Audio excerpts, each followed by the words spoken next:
How your mind works. काम करने के नजरिए से हमारे दिमाग के दो भाग होते हैं, conscious brain and subconscious brain. एक कॉन्शियस ब्रेन का ये हिस्सा हमारे कंट्रोल में होता है। हम जागते हुए जो भी देख, सुन और समझ पा रहे हैं वो कॉन्शियस ब्रेन की वजह से ही हो रहा है। जब हम सो जाते हैं तो ये भी सो जाता है। दो सबकॉन्शियस ब्रेन का ये पार्ट हमारे कंट्रोल में नहीं होता। जब हम सो जाते हैं ये तब भी जगता है। सपने आदि इसी की वजह से आते हैं। इंट्यूशंस या आभास होना इसी की वजह से होता है। दोस्तों, मान लेते हैं आपका चाय पीने का मन कर रहा है, तो आप किचन में जाएंगे और अपने लिए चाय बनाकर पी लेंगे। तो ये सारा काम आपने अपने कॉन्शियस ब्रेन की हेल्प से किया। लेकिन मान लेते हैं आपको स्पीच देनी है और आपको स्टेज पर बुलाया जाता है।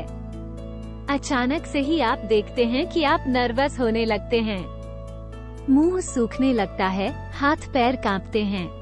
आप बेशक खुद से बोलें मैं कॉन्फिडेंट हूँ, लेकिन फिर भी नर्वसनेस नहीं जाती और आप हैरान होते हैं कि अपने आप ही ये क्या होने लगा।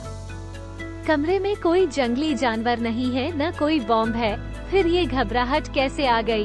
तो दोस्तों, इसकी वजह आपका सबकॉन्शियस ब्रेन ही है।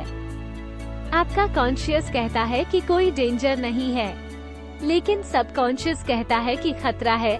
वास्तव में वो ये सोचता है कि सब लोग आपको ही देख रहे हैं।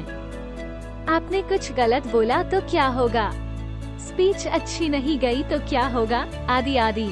ये सब विचार आपके कंट्रोल में नहीं होते और आपके कॉन्शियस को इनका पता ही नहीं चलता। तो इस एग्जाम्पल से आप समझ गए होंगे कि हमारा सबकॉन्शियस हमारे कंट्रोल में नहीं होता। ऐसा लगता है कि वो अपनी मर्जी से या ऑटोमेटिक तरीके से काम करता है। लेकिन दोस्तों, अगर आप सबकॉन्शियस को कंट्रोल करना सीख गए, जो आगे आने वाले चैप्टर में पढ़ेंगे, तो आप उससे असंभव चीज भी करवा सकते हो।